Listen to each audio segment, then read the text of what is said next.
Hello there. This video will show you the basics of how to lay out a Celtic cross. Alright, you first start with card number 1. And this is the foundation of the question. So if the person were to ask a question about will I find love in the next month, this would be the foundation. And it could also be the past. So the foundation is sort of the past, also the past. And then the next card crosses the foundation card. And the second card opposes the first card for either positive or negative. So in this case, the first card is positive and the second card is slightly negative. So it opposes the first card. And this one would have to do with starting a new journey. And then this one actually goes along well with it. I didn't plan this out ahead of time, but that works out well.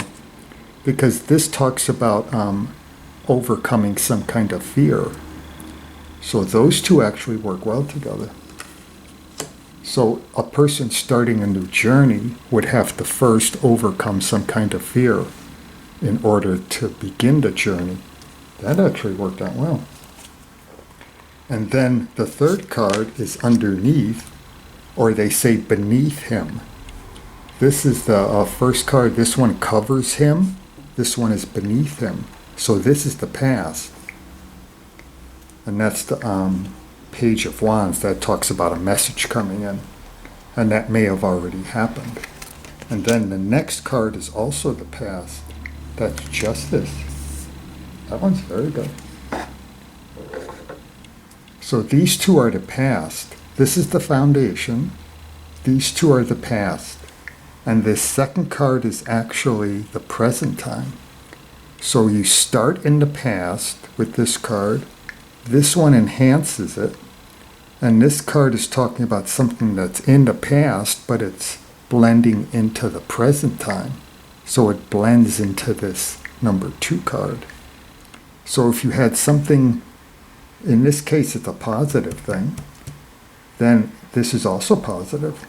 So if you have two positives, it starts with this positive, goes into this one, and then blends into this fear card for the present time. A lot of times I'll notice that this card will be negative in the past, and then this card will reinforce it. So you have the past is negative, and it could be talking like about a relationship. But then the present card gets better. So it talks about something negative in the past, then going into the near past, and then into the present. And then from there on, we have the future. The next card is the future card. That's a good one. That one goes right at the top. And then we have the next future card. So there's the actual cross right there. This is the Celtic cross. Here's the cross, and then we have the line going up here comes next. But there's the actual cross. It's a solar cross where the arms are of equal length. It's balanced. But you have the past, the foundation, the past, and the present. And then with number 5, you start the future. And then the future continues over to here. And this card is something that might happen, and this is something that will happen. This one has a stronger meaning than this one.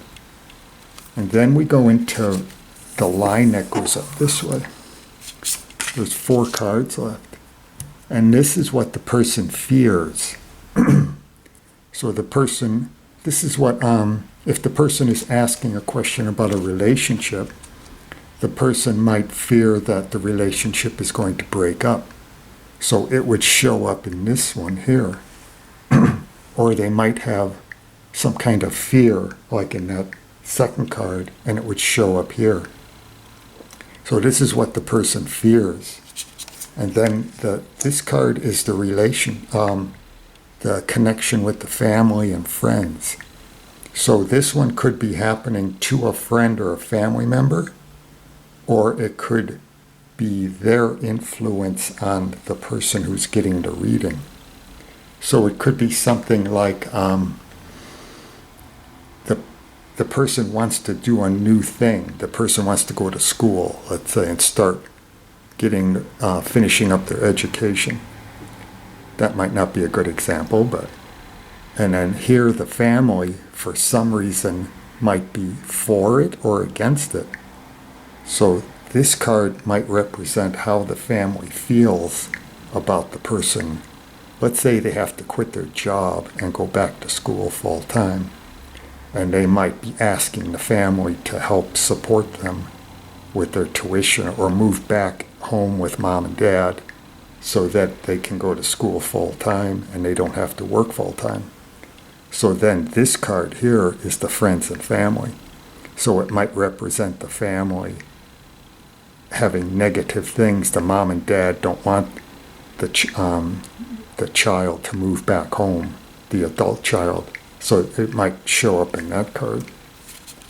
And then this card, number 9, represents what the person hopes will happen. So that should always be a positive card. And I've noticed if that's a positive card, then that's good, because that's what the person hopes will happen. But if it's a negative card, then of course the person isn't going to be hoping for something negative.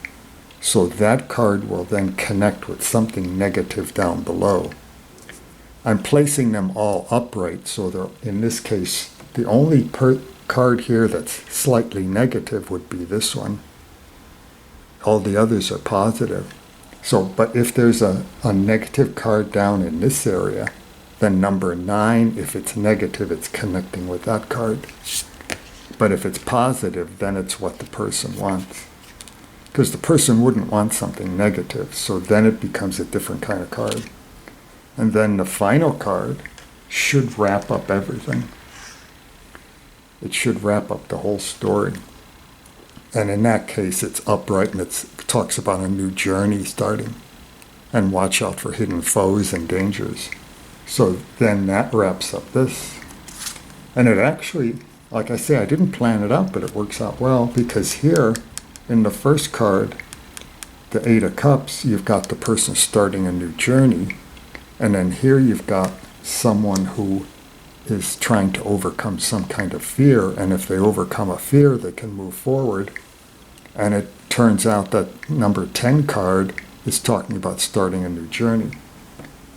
And actually this card is talking about moving forward quickly, and it does have travel in it. So that worked out well. And this one talks about rebirth. So that's how you do it. That's the Celtic cross. Here's the cross part. And then that's the 6 cards. And there's 10 cards in total. So then here's the line going up. Didn't quite give myself enough room there, but that's it. That's how you do a tarot reading for the Celtic cross. All right. I'll do some more of these. And check out my other channel. I do live stream tarot reading on there. But that's it. That's the basics. If you have that, you can do a reading for anyone.